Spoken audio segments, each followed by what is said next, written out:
আগামী 6 এপ্রিল চেরাগিতে আসছেন মল্লিকার্জুন খার্গে, ভূপেশ বাঘেল এবং গৌরব গগৈ। নীলামবাজারে কংগ্রেসের নির্বাচনী সভায় সায়নী ঘোষ সুস্মিতাকে তীব্র সমালোচনা কংগ্রেস প্রার্থী আমিনুর রশিদের। নিজের ওয়ার্ড থেকে প্রথমে ওয়ার্ড সদস্য হয়ে জয়লাভ করে দেখান, চ্যালেঞ্জ আমিনুর রশিদ চৌধুরীর। দক্ষিণ করিমগঞ্জ বিধানসভা সমষ্টিতে নির্বাচনের দিন যতই ঘনিয়ে আসছে ততই রাজনৈতিক লড়াই ক্রমশ তীব্র হয়ে উঠছে। আর সেই আবহেই গতকাল শনিবার রাতে নীলামবাজারে ভারতীয় জাতীয় কংগ্রেসের উদ্যোগে অনুষ্ঠিত জনসভা অনুষ্ঠিত হয়।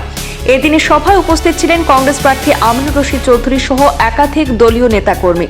বক্তৃতা পর্বে কংগ্রেস নেতারা তৃণমূল কংগ্রেসের দুই সাংসদ সায়নী ঘোষ এবং সুস্মিতা দেবের বিরুদ্ধে সরব হন। বিশেষ করে কংগ্রেস প্রার্থী আমিনুর রশিদ চৌধুরী জনসভা থেকে সুস্মিতা দেবকে চ্যালেঞ্জ জানিয়ে বলেন তিনি যেন নিজ ওয়ার্ড থেকে ওয়ার্ড সদস্য হয়ে জয়লাভ করে দেখান। সভা শেষে সাংবাদিকদের মুখোমুখি হয়ে প্রতিক্রিয়া ব্যক্ত করেন কংগ্রেস প্রার্থী আমিনুর রশিদ চৌধুরী, জেলা কংগ্রেসের উপসভাপতি আজিজ আহমেদ তালুকদার এবং জেলা পরিষদ সদস্য প্রতিনিধি রূপে রিজু তালুকদার। তারা সকলেই দাবি করেন দক্ষিণ করিমগঞ্জে কংগ্রেসের পক্ষে জনসমর্থন ক্রমশ বাড়ছে এবং আসন্ন নির্বাচনে তারই প্রতিফলন দেখা যাবে।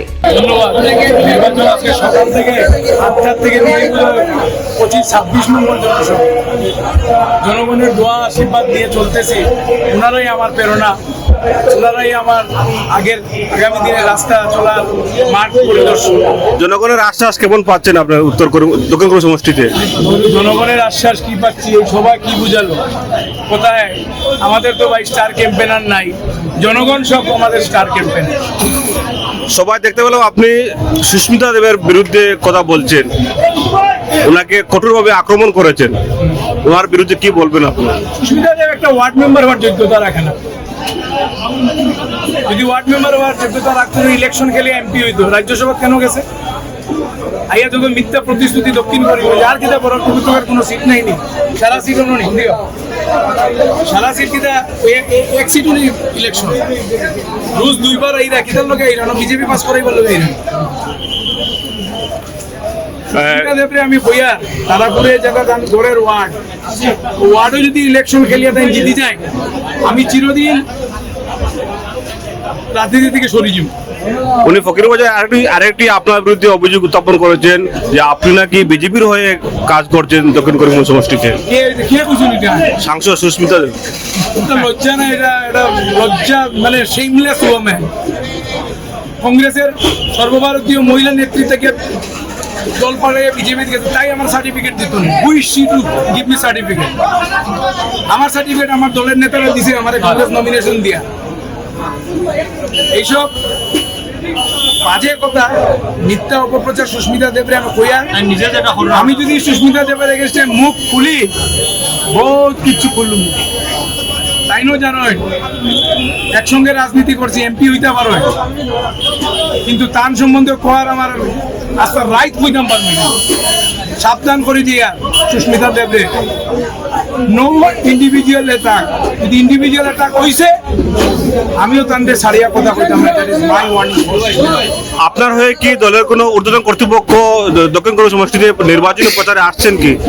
আমরা কইলাম তো আপনার, আমি এখানে পারমিশন পাইলাম না করে সচিন পাইলটের আমি হেলিকপ্টার পারমিশন না পাই, আমি ল্যান্ডিং করাইতাম পারলাম না। সারাদিন দেখবেন সবে কষ্ট করছেন। আজকের দিনও আগামী দিনে কোনো অল ইন্ডিয়া প্রেসিডেন্ট আইতা, বড় পুকুর আইতা, সব আইতা, আমরা পারমিশন পাই না। 10টা পর্যন্ত আমার মানুষ আটকে রাখি। কবে আসবেন? সোমবার দিন প্লিজ।